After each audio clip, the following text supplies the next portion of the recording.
Kita udah janji, susah, senang, kita jalanin bareng-bareng. Tuhan menciptakan Adam dari tanah dan Hawa diciptakan dari tulang rusuk Adam. Itu artinya derajat perempuan lebih rendah daripada laki-laki.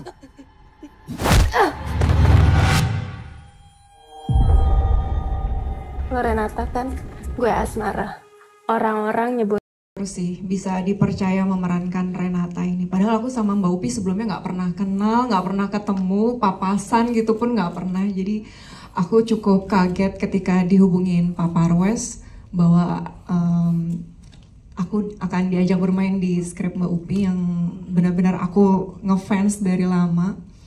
Terus aku ngerasa selama syuting ini tuh benar-benar disupport oleh semua cast dan kru yang terlibat gitu. Aku bisa memainkan sebuah skenario yang begitu solid. Aku bisa didirect Mbak Upi, bisa bermain dengan lawan main yang luar biasa semua di sini. Terus aku juga didukung dengan tim artistik, dengan kamera, kostum, makeup. Jadi aku ngerasa memainkan karakter Renata ini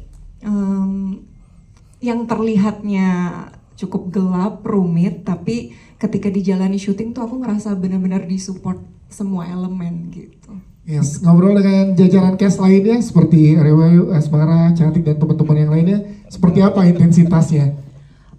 Intensitasnya kita sempat reading beberapa kali dengan Mbak Upi juga, ngobrolin tentang karakternya, tentang backgroundnya, kenapa sampai Renata bisa seperti ini.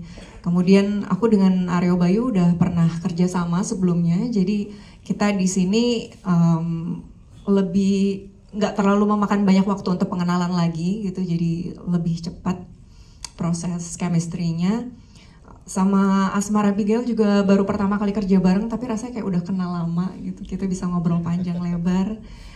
Sama Cantik juga bisa langsung klik gitu di hari pertama reading, jadi aku rasa nggak ada masalah yang berarti sih. Yes, Laura Basuki, tepuk tangan untuk lo Renata kan, gue Asmara. Orang-orang nyebut lo istri yang soleh. Selama tinggal di sini, kamu sempat ngerasa diganggu nggak? Setan maksud lo?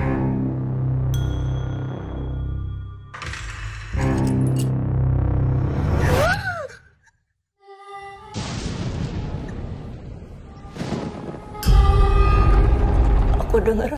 Oke, untuk pendalaman karakternya, syukurnya saya nggak pernah ngalamin apa yang dialamin Renata. Tapi ketika pertama kali baca skripnya, saya langsung bersimpati dan berempati kepada karakter Renata ini. Bahwa banyak ternyata di luar sana yang mengalami hal yang dialami Renata. Jadi tugas saya adalah mencari tahu kenapa bisa sampai ada orang-orang seperti Renata ini. Jadi saya banyak ngobrol dengan Mbak Upi tentang karakternya, kemudian saya cari tahu dari masa kecilnya Renata, kemudian lingkungan dia dibesarkan, apa yang dia tonton, sampai akhirnya saya benar-benar bisa mendapatkan perasaan dan pemikiran Renata dalam film ini.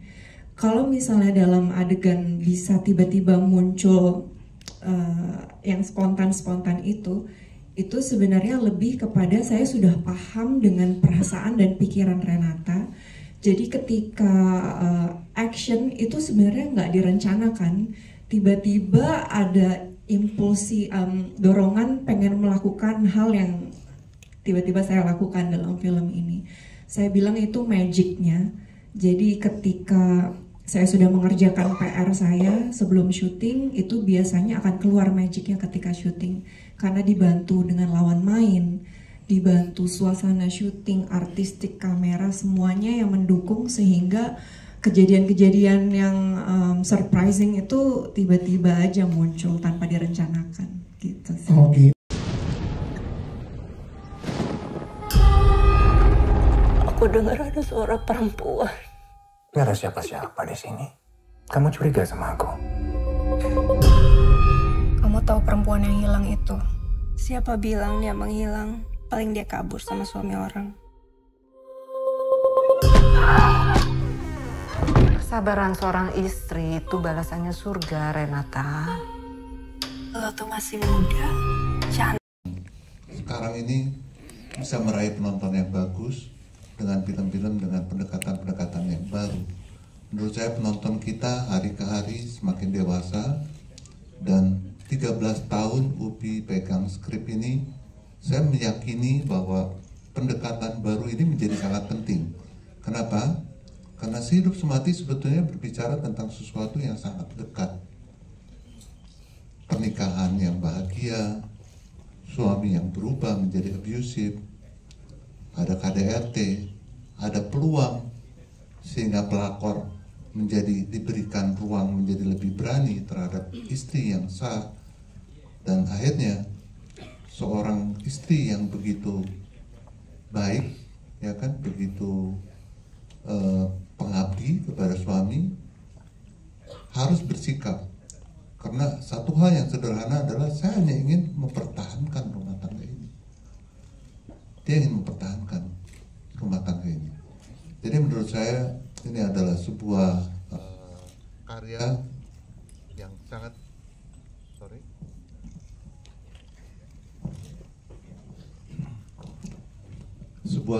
sangat saya banggakan. Saya berterima kasih kepada UPI, sangat dedicate, sangat intens menjaga karya ini, dan segenap timnya juga sangat solid, terus mengawal karya ini sampai hari ini bisa kalian nonton, dan castnya yang luar biasa. Dan ya, saya langsung udah berdiskusi aja nih sama UPI, ini film udah harus kita bawa nih ke festival-festival bergengsi di dunia sana, di luar sana, di samping tentunya nanti di Indonesia. Tapi yang paling penting di sini adalah bila karya dikerjakan dengan hati, tentunya akan memberikan sesuatu yang bisa menyentuh hati kita. Dan mungkin tadi ada teman-teman yang bingung ya, ada lagunya Elvis di film ini.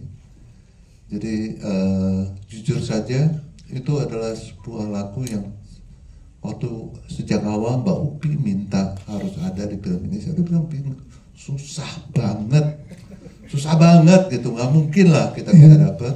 Tapi begitu saya melihat kecintaan Upi yang begitu besar, saya berjuang terus sampai saya membatalkan liburan saya ke luar negeri akhir tahun kemarin untuk menjaga karya ini, dan akhirnya kita dapat lagu tersebut.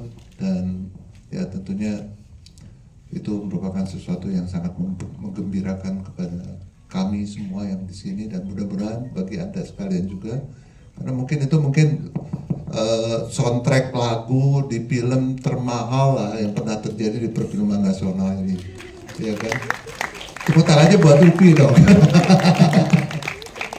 Oke, jadi ini adalah film yang diharapkan bisa dinikmati oleh siapapun juga. Ini film penting bagi siapapun yang akan membangun relasi suami dan istri. Kamu tahu perempuan yang hilang itu? Siapa bilang dia menghilang? Paling dia kabur sama suami orang. Kesabaran seorang istri itu balasannya surga, Renata. Lo tuh masih muda, cantik. Lo masih bisa cari yang lain. Bukan pria yang tergoda pada perempuan, tapi perempuan yang datang sebagai godaan bagi para pria. Jadi budgetnya kita bisa kontrol dong. Iya sih Pak, tapi kan kita nggak mungkin syuting di apartemen biasa, apartemen beneran. Jadi ya kita harus bikin set Pak. Begitu saya lihat orang-orang produksi, kok budgetnya gede banget ya. Tapi Bapak bisa lihat nggak gambar? Saya lihat, kok bagus sekali kata saya. Saya mau ketemu deh sama art directornya. Ada tuh, Jabar. Menjadi kawan saya sangat sayang sama dia, di samping Yunus tentunya di OP-nya yang sangat provokatif penampilannya, tapi hatinya sangat baik dan sangat cinta kepada filmnya, ya kan? Dan jadi saya menemukan keluarga yang sangat istimewa di Si Hidup Semati ini, sehingga itu adalah set yang luar biasa. Dan putri-putri saya itu ngefans sama Yunus, ya kan? Jadi mereka begitu tahu UPI gitu kan, oh mereka dari sejak dulu tuh suka sekali film Red Cobek gitu, geng Red Cobek mereka dengan coetnya itu kan waktu itu. Jadi mereka pada pengen ke lokasi syuting, lucu kan? Ya saya ke lokasi syuting juga jarang, ya kan? Karena saya takut-takut kalau saya datang produksi menjadi melayani saya bukan melayani produksinya gitu. Jadi saya jarang. Tapi putri-putri saya mau, tapi saya udah bilang, anggap saya nggak ada ya. Jadi saya hantu dong. Dan hari itu kita lihat ke sana dan melihat, waduh ada scene yang kalian tahu tuh, yang scene terakhir itu, yang dialog yang berputar itu, semua shock. Jadi Laura nggak ada tuh di dalam setupnya ya, dia ngambil rokok ya Pia. Dia ngambil rokok begitu saja dan tiba-tiba ngisep rokok kayak begitu. Saya bengong. Kita pada diem. Ini mah bagus sekali. Iya kayaknya nggak usah di retake tuh. Jadi one take ya tuh. Bayangkan scene yang fenomenal dan ya ini berkat menurut saya timnya juga sangat solid, ruang kerjanya juga iklimnya sangat sehat dan ya kita waktu itu diingetin, jadi putri saya penasaran tuh naik lift situ, ternyata remote-nya nggak ada. 10 menit atau 12 menit dalam lift tertutup, masuk ke kamar ini kok kayak kamar di mana? Ini setnya masuk ke kamar ini, kamar di mana? Semua menurut saya sangat menyenangkan ya, sangat mengharukan bahwa sinema kita bisa seserius ini, bisa sehebat ini hari ini. Semoga ini bukan hanya pujian untuk saya, ini bukan pujian untuk saya di Star Vision, tapi pujian untuk seluruh kreatif yang terlibat dalam karya. Lo tuh masih muda, cantik, lo masih bisa cari yang lain. Bukan pria yang tergoda pada perempuan, tapi perempuan yang datang sebagai godaan bagi para pria. Tuhan tolong selamatkan pernikahan saya. Saya nggak mau pernikahan saya hancur.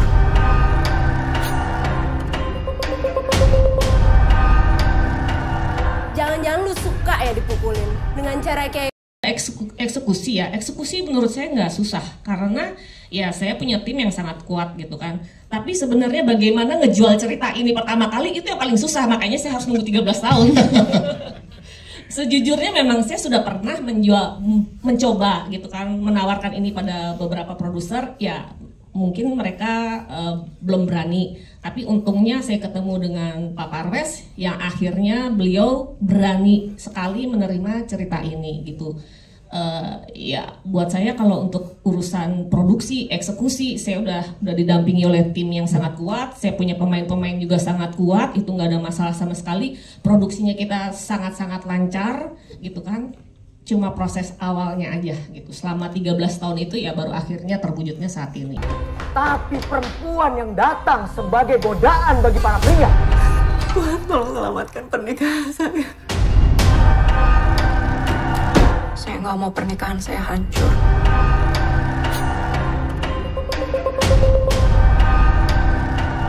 Jangan-jangan lu suka ya dipukulin dengan cara kayak gitu, lu ngerasa diperhatiin sama dia.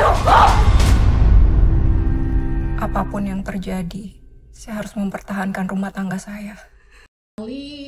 Ketika saya membuat cerita Sehidup Semati ini awalnya karena ada suatu hal yang mengusik pikiran saya gitu kan. Seringkali terjadi bahwa banyak sekali dogma-dogma atau keyakinan-keyakinan, ayat-ayat yang dipelintir atau disalahgunakan yang akhirnya membuat posisi perempuan itu menjadi sangat lemah, menjadi sangat rentan, dan hal itu terjadi sekian lama sehingga lahirlah perempuan-perempuan seperti Renata gitu kan, perempuan yang memang sudah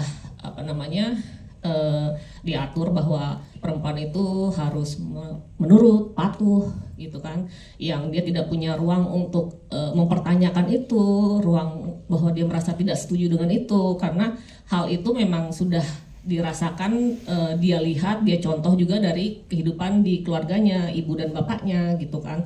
Jadi saya pikir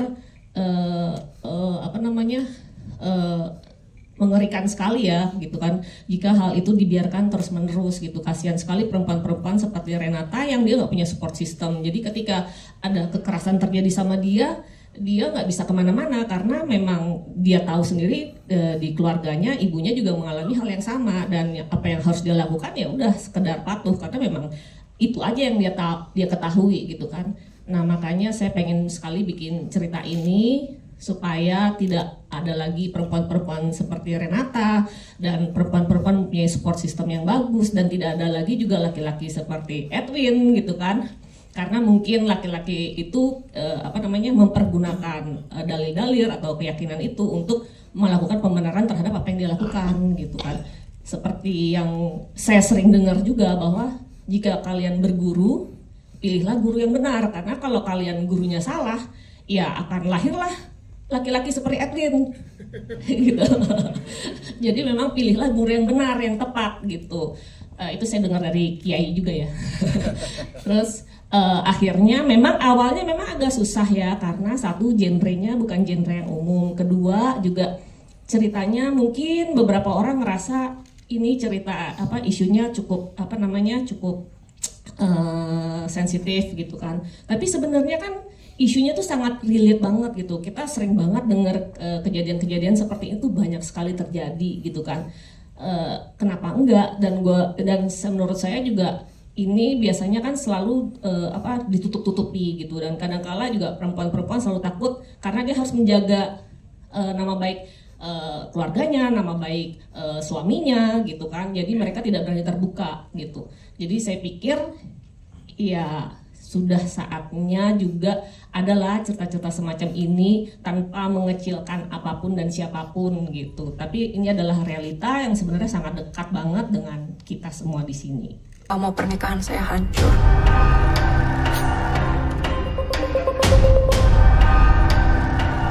Jangan-jangan lu suka ya dipukulin. Dengan cara kayak gitu lu ngerasa diperhatiin sama dia. Apapun yang terjadi, saya harus mempertahankan rumah tangga saya.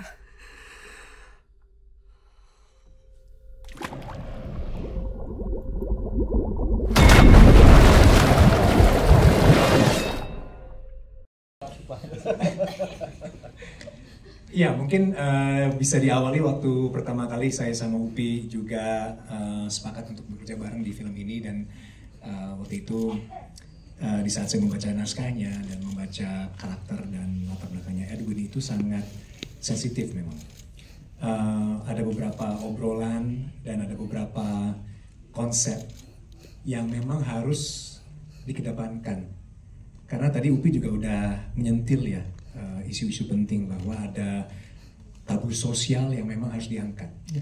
Jadi Edwin itu sebenarnya juga simbol dari manifestasi dogma yang mungkin bisa dikatakan tidak benar. Mungkin Edwin juga punya latar belakang di mana dia dididik oleh orang tuanya bahwa sebagai laki-laki itu memang sebagai kepala rumah tangga itu nggak apa-apa kalau memang kita itu melakukan KDRT misalnya. Jadi ini kembali lagi ya, waktu itu juga sering ngobrol sama Laura juga ya, gila ya Lau, ini isunya kacau banget ya. Dan saya pun juga kadang-kadang pas saya ngeliat Laura take atau setelah kita melakukan scene itu aku kayak, aduh ini kasihan banget sih bini gue. Tapi kembali lagi ya, yang diutarakan juga sama Upi bahwa memang realitanya ada keluarga-keluarga yang juga sedang mengalami hal yang serupa gitu ya, KDRT. Jadi pada intinya sih juga saya dengan semua kekuatan ingin memberi contoh bahwa inilah manifestasi yang salah. Sayalah simbol yang jangan diikuti, bisa dikatakan. Jadi mungkin juga saya sebagai wakilnya laki-laki, dan saya pun juga laki-laki, saya itu belajar banyak dari karakter si Edwin ini. Bahwa ternyata mungkin ada tradisi-tradisi atau ada paham-paham atau kultur yang mungkin nggak tahu ya dikotominya antara memang apakah harus dipertahankan atau memang harus kita revisi ulang begitu. Jadi itulah yang menarik dari Edwinnya. Yes, menariknya adalah menjengkelkan sebenarnya. Menjengkelkan. Itu kan yang menarik sih ya. Itu bagian menjengkelkan. Berarti menariknya bagus sebagai sutradara memberikan treatment masing-masing masing-masing kepada setiap aktornya. Jadi untuk seorang Aryo Bayu sebagai aktor itu jadi lebih enak juga dalam memerankan satu perannya. Dia nggak tegaan sebenarnya. Nah, itu gimana? Tapi yang saya suka ya jujur, ini cerita dari point of view seorang sutradara perempuan. Yes. Female gaze ini yang penting karena mungkin sebelum-sebelumnya ada paradigma di mana kita hanya memandang ini dari male directors atau dari sutradara laki-laki, dan itu pasti berbeda nuansa dan polanya. Ini Pak Bro Yunus juga tahu banget ini, brother gue ini. Jadi itu yang saya jujur, ini cerita yang cukup penting bagi saya bahkan sebagai seorang laki-laki untuk belajar dari cerita Sidus Mati. Jangan-jangan lu suka ya dipukulin. Dengan cara kayak gitu lu ngerasa diperhatiin sama dia. Apapun yang terjadi, saya harus mempertahankan rumah tangga saya.